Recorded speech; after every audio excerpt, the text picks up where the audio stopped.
Naomi Ashworth was 41 years old, standing alone on a splintered porch with a single carpetbag at her feet and nowhere in the world left to call home, when her husband's own brother told her, in front of the hired men,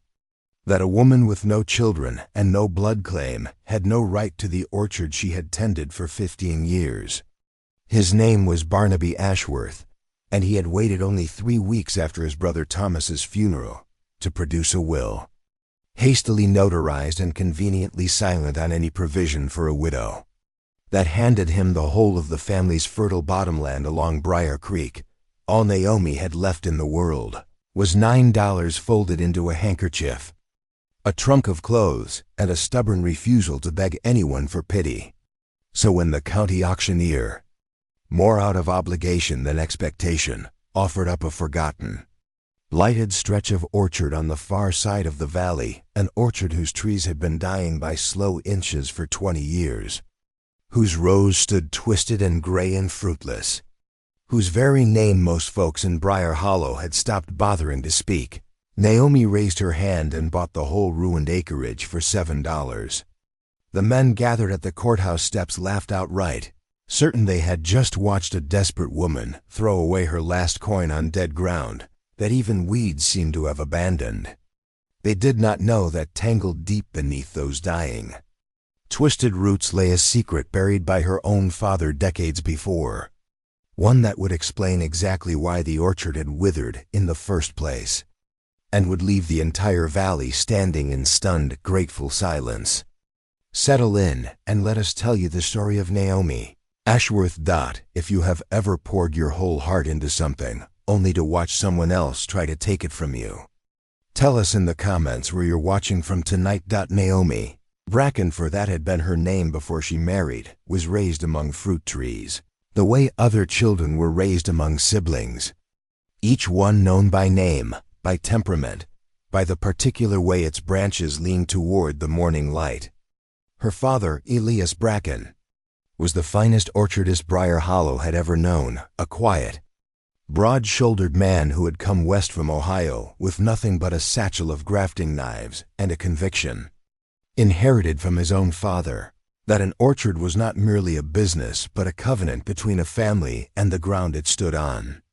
He had cleared the land along Briar Creek himself in the years just after the valley was first settled, planting rows of apple and pear stock brought carefully across half a continent wrapped in damp burlap. And he had built, alongside 2 other founding families,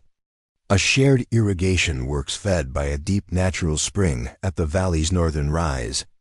a system the 3 families had agreed, in a handwritten compact everyone simply called the Water Understanding, to maintain and share equally in perpetuity, whatever fortunes rose or fell between them. Elias taught Naomi to read a tree the way other fathers taught their daughters to read weather, showing her how a curled leaf spoke of thirst long before a trunk would ever show it, how a graft properly bound would knit itself into something stronger than either parent stock alone,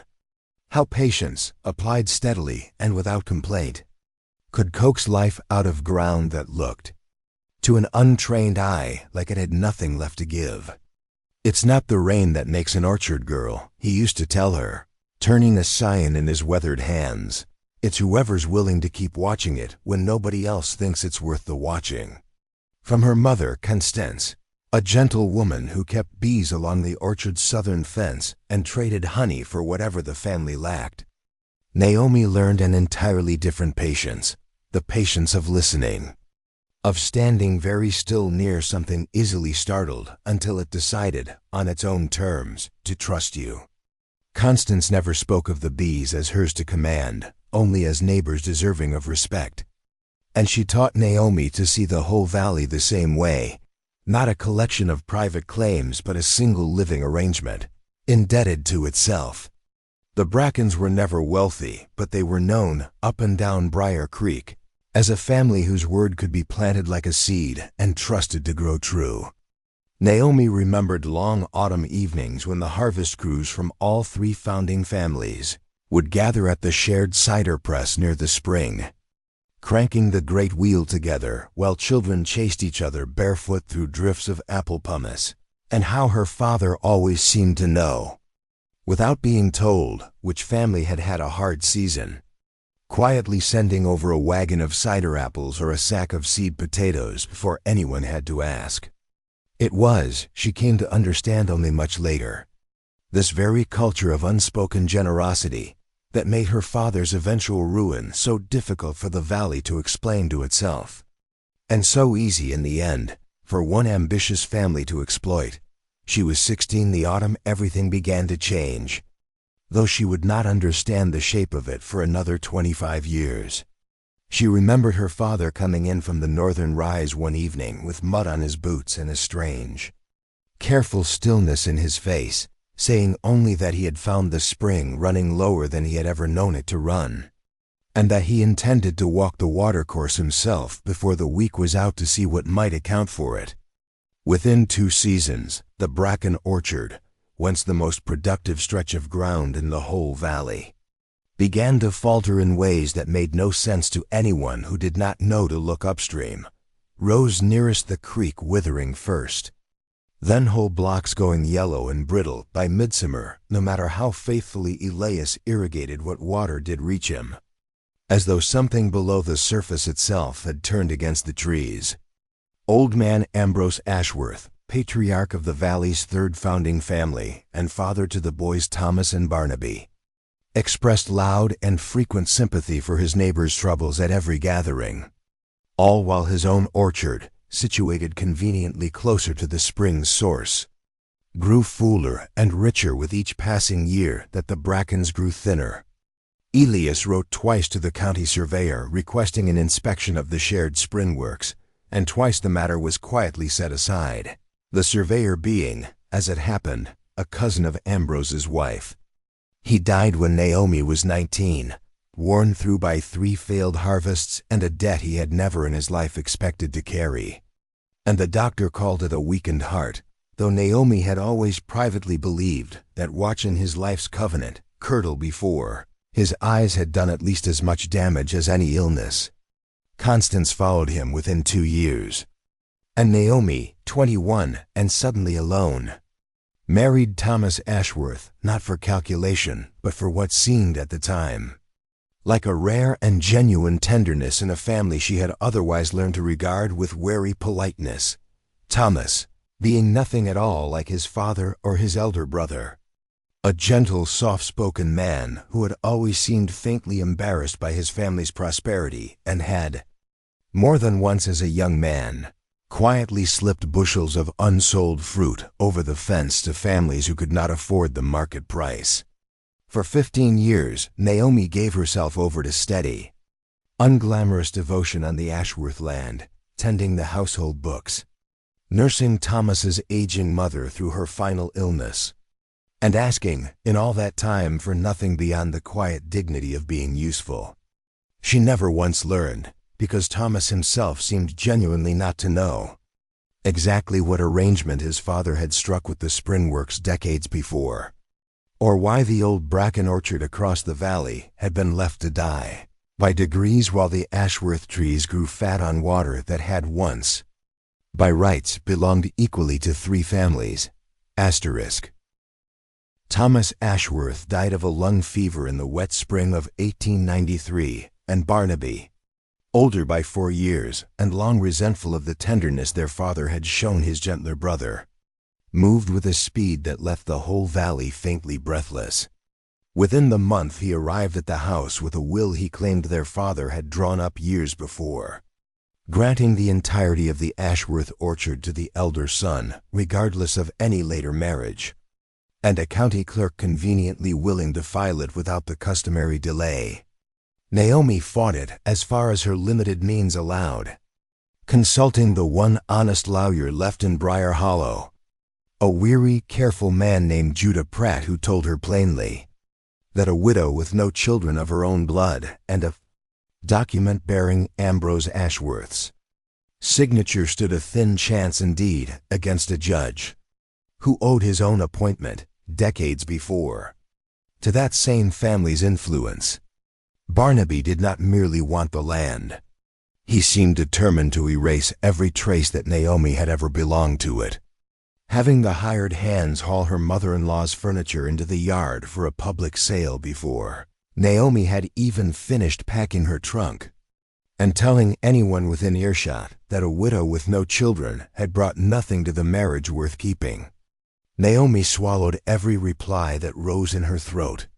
remembering her mother's old lesson that a person's dignity could not be taken except by her own surrender of it.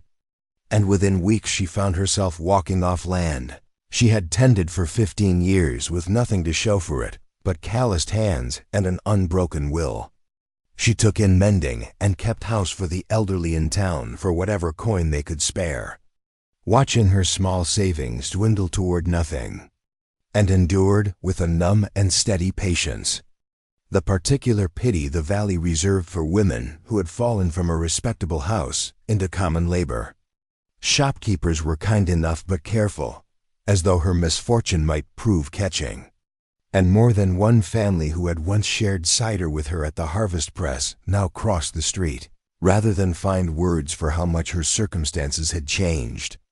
It was Judah Pratt, oddly enough, who mentioned almost as an afterthought, one afternoon that the county was finally auctioning off the old derelict bracken orchard, abandoned and untended since her father's death 2 decades before, the land having passed through a string of absent owners who had let the taxes lapse one final time, and that half the town intended to attend the sale purely to watch some fool bid on trees, everyone agreed, had been dead in all but name for a generation. Naomi very nearly did not go. She walked the 2 miles out to the old courthouse yard on a gray morning in the autumn of 1894 more, from an old habit of showing up wherever there was a crowd, and therefore possibly work, than from any real hope. And it was only when the auctioneer's assistant led the gathered onlookers out to view the lot before bidding began that something in her chest turned over slowly, painfully, like a stone shifting in a stream. The orchard sat exactly where it had always sat, its rose grown wild and half strangled with blackberry cane, its twisted gray trunks bearing here and there a single stubborn cluster of small, sour, misshapen fruit, as though the trees themselves had refused, against every reasonable expectation, to entirely give up trying. The auctioneer, a sweating, jovial man named Purvis, who plainly relished the joke of it, announced the parcel as fit for firewood and little else, and invited bids starting at $3 more to satisfy the county's paperwork than any real hope of a sale. Barnaby Ashworth, who had ridden over from his own thriving orchard to watch the sport along with half the valley, laughed loudly enough that Naomi heard him clear across the yard, remarking to his companions that only a truly desperate woman would pour good money after dead wood. It was, perhaps, precisely that laugh, and the particular cruelty of being mocked once more by the very family that had already taken everything else from her, that put Naomi's hand into the air before her good sense could stop it. $5 she called, and then, when Purvis blinked and Barnaby's laughter faltered, $7. No one else bid. The gavel came down, and Naomi Ashworth, penniless widow, found herself the sole legal owner of her own father's ruined orchard, with $2 left to her name and the whole town, save perhaps old Judah Pratt, quite certain she had finally lost her senses entirely. She walked out to the land alone the following morning, telling herself she meant only to see what firewood might be salvaged and sold, and it was there, kneeling in the cool, damp shade, beneath the oldest and most twisted of the surviving trees to examine a curious hollow at its base, where the earth had subsided unnaturally around the roots, that her spade struck something hard and metallic buried scarcely a foot beneath the surface, wrapped in what had once been oilcloth and was now little more than a blackened, brittle husk dot. It took her the better part of an hour, working carefully with her spade in her bare hands, to free the buried object from the tangle of roots that had grown, over 20 years, almost protectively around it. And when she finally lifted it clear, she found herself holding a small iron strongbox, rust-scarred, but intact. its lid sealed with a lock that gave way easily enough to a sharp stone once she had worked the hinge loose from its corroded pin. Inside, kept remarkably dry by the tight seal and the clay-heavy soil, she found a leather-bound journal in her father's own broad, patient hand, a bundle of surveyor's papers folded in oilskin, and a small drawstring pouch that, when she loosened it, spilled out into her palm a handful of tarnished silver dollars, not a fortune, but far more than the 7 she had spent to buy the land back. She sat down hard in the wild grass, the journal trembling slightly in her hands, and began to read by the pale morning light filtering down through branches that had not borne a proper harvest since before her father's death. The early entries were ordinary enough, notes on grafting stock and weather and modest hopes for the coming season. But the later pages, dated across the final 2 years of his life, grew increasingly urgent, describing in careful surveyor's detail his discovery that the shared spring at the valley's northern rise had been secretly diverted, sometime in the years just after the valley's founding,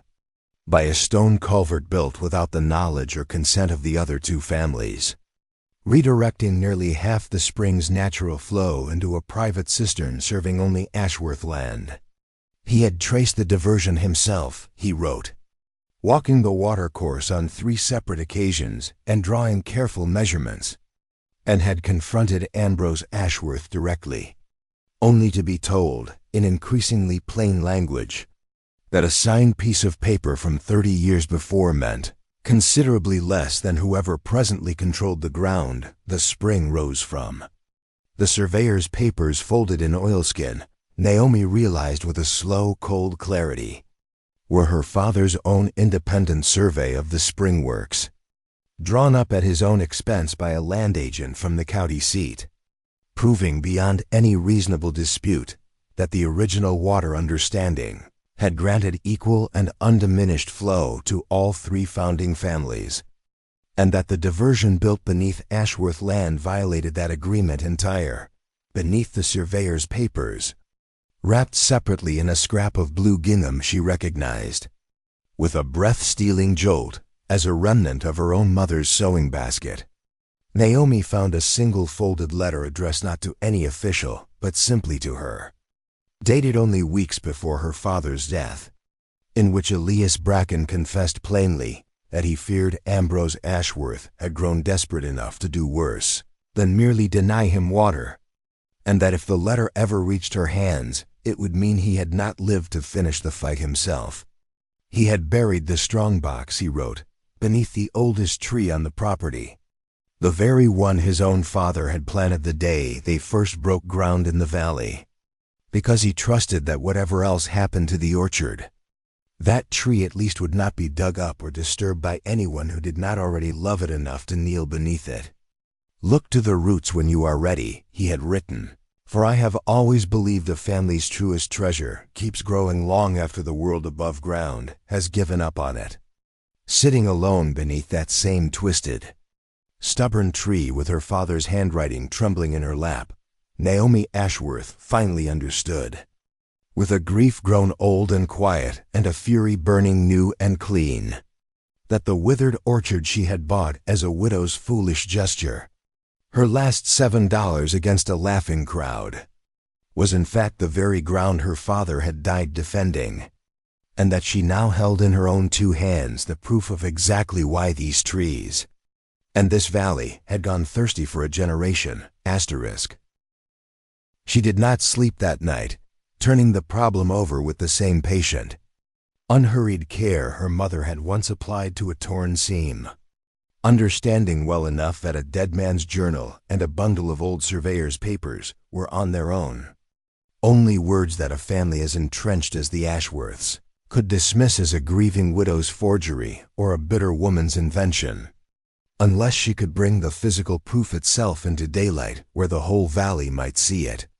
She spent 2 of her remaining dollars hiring a boy with a mule cart to help her clear the blackberry cane choking the old irrigation ditch that ran along the property's northern edge. And it was there, 3 days into the clearing, that she found the stone culvert her father's papers had described exactly as written. A crude but sturdy diversion wall built into the stream and grown over with 2 decades of moss and silt, its capstone still bearing when she scraped away the grime. The faint chiseled initials, a word of the widow. Ashworth's strange doings out at the old Bracken place traveled through Briar Hollow the way such things always did. Carried first by the mule cart boy and then by anyone who happened to pass the road. And by the time Naomi walked into Judah Pratt's small office with the journal, the surveyor's papers, and a jar of silt scraped from beneath the diversion wall, the lawyer set down his spectacles and told her plainly that if the documents held up under a proper county surveyor's examination, which he had every confidence they would, the Ashworth family's private cistern stood in clear and provable breach of an agreement that predated the county's own courthouse. Barnaby Ashworth, predictably, did not receive the news quietly. He rode out within days with his own hired attorney and made a considerable public show of denouncing Naomi as a spiteful, penniless woman inventing lies against a respected family to salve her wounded pride over a legal inheritance settled fair and square. And he pressed the county judge, an old family friend of his father's, to dismiss the matter before any independent surveyor could be properly called. For nearly a fortnight it seemed entirely possible that Ashworth money and Ashworth standing would smother the truth exactly as thoroughly as they had smothered it 20 years before, and Naomi, cornered one afternoon outside the Mercantile by Barnaby himself, who informed her quietly that a woman alone with no protector left in the world would do well to remember exactly how much worse her circumstances could still become, felt the old despair creeping back in with a familiar exhausting weight. She lay awake more than one night above the room she rented over the seamstress's shop, turning her father's journal over in her lap by candlelight, wondering whether she had only succeeded in dragging up an old grief to be buried a second time, this time alongside whatever reputation she had left. But then she would read again the line he had written to her without knowing whether she would ever see it, about a family's truest treasure growing long after the world above ground had given up. And something in her would steady itself the way a graft finally knits itself whole beneath its careful wrapping. It was her mother's old patience and her father's old stubbornness, both, that kept her from folding. Rather than wait on the county's slow machinery, she wrote a plain, careful letter to every family whose land bordered the valley's shared spring, inviting them to gather at the old cider press near the northern rise to see, with their own eyes and the documents laid open before them, exactly what had been quietly taken from the valley's shared water a generation before. And to her quiet astonishment, nearly 30 families arrived that Saturday morning, many carrying their own long unspoken memories of dry seasons and stunted harvests they had never before had, 'cause to discuss aloud in one place, the gathering at the cider press on that cool October morning would be spoken of in Briar Hollow for years afterward as the day the valley finally stopped pretending not to see what had been in front of it all along. Naomi stood before neighbors who had known her only as the widow turned out by her own husband's family, and read her father's letter aloud in a voice that steadied more with every line, laid the surveyor's papers flat upon a cider barrel for any man or woman present to examine, and showed them the moss-grown stone culvert itself, walking the small crowd along the ditch to see with their own eyes exactly how the water had been quietly bent away from its rightful course. She did not ask for pity, and she did not ask for vengeance. She asked only that the assembled families demand the county surveyor confirm what the evidence already plainly showed, and see the diversion properly opened so that the spring's flow might run equal once more, as the valley's own founders had first agreed. Barnaby Ashworth arrived partway through, attempting from the edge of the gathering to shout the proceedings down as slander and trespass, but found, to his evident and creeping alarm, that the very neighbors he had counted on to defer to his family's long standing had instead grown very quiet and very cold toward him. several rising to add their own memories of his father's easy explanations in years when the Ashworth trees alone seemed immune to drought. Within days, backed now by an independent county surveyor's own confirming report and the weight of nearly 30 signatures, the matter forced its way past the friendly judge's earlier delay, and a formal order was issued directing the diversion wall dismantled and the springs' natural flow restored to the equal three-way division the valley's founding families had always intended. Barnaby, facing not merely legal correction, but the far heavier judgment of neighbors who no longer trusted his word or feared his family's name, quietly withdrew his own claim on Thomas's estate rather than invite further scrutiny into decades of his family's affairs. And within the year he sold off the bulk of the Ashworth land and left the valley altogether. His fortune and his father's legacy, both reduced to something considerably smaller than the fear it had once so easily commanded. Naomi stood at the old diversion wall itself on the morning the stones were finally pulled away after 20 years, watching alongside Judah Pratt and nearly the whole valley as the springs long withheld half came pouring back into its proper channel, dark and glinting and astonishingly loud after 2 decades of half measure, soaking down through cracked and thirsty ditches that had almost forgotten the shape of a full current. The valley, in that first long moment, when entirely silent children stopped their chasing, farmers who had walked out expecting only another dry disappointment, stood with their hats in their hands and said nothing at all, because there was nothing ordinary enough to say to a thing so long grieved and so suddenly returned. It was only when the water reached the first withered rose of Naomi's own orchard, sinking into roots that had waited 20 patient years for exactly this, that someone began, quietly, to weep. And then several more, and Naomi found herself among them, grieving and grateful in the same breath for her father and her mother both, and for every family in the valley who had suffered a slow, unexplained thirst for the sin of one man's quiet greed. By the following spring, trees that Purvis the auctioneer had confidently pronounced fit for nothing but firewood put out blossoms so thick and sudden that neighbors rode out from 3 farms over simply to see it. And Naomi, using the modest silver her father had left buried beneath his oldest tree, replanted the rows that could not be saved and grafted new stock onto the root lines that could, working the same patient, unhurried grafts her father had once shown her, until the old bracken orchard began, for the first time in a generation, to look like exactly what it had always been trying to become. Judah Pratt helped her draw up a clear and permanent deed in her name alone, land held honestly and without any brother-in-law's signature ever again standing between her and what she had earned. And she opened the orchard each harvest to any family in the valley who wished to press cider at the old wheel together, just as it had been done in her father's time, so that no single family could ever again quietly claim what belonged, by covenant and by right, to everyone. We began this story by telling you that Naomi Ashworth was 41 years old, cast out and penniless, and that she spent her last $7 on an orchard the whole valley agreed was already dead. Dying wood on dying ground that half the town attended an auction purely to laugh at. We told you it looked, to every eye but her own, like the last foolish gesture of a desperate woman. But we also promised you that what grew hidden beneath those twisted roots would leave the entire valley standing in stunned silence. And now you know the whole of it, that the dying orchard was her own father's stolen legacy, that the secret buried beneath its oldest tree was a stolen spring and a stolen truth 20 years in the ground, and that the woman everyone in Briar Hollow had written off as ruined turned out to be the only one among them still carrying,